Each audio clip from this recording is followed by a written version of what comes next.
Hello everyone, how to Tuts back with another new video, and in this video I'll guide you how to add artist on your profile on BandLab Make Music online website.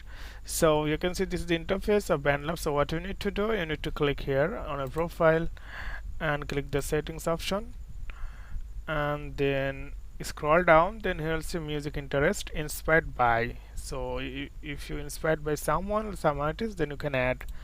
So like add, you can add up to 10. So I'm just going to add Taylor Swift, so this one, and done.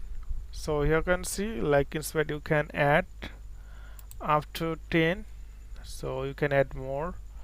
So you then click the update, and if you go back your profile, then you will see inspired by your, like this option, like this artist added on your profile. So you can add up to 10 artists on your profile. So okay friend, today is no more, and see you in the next video.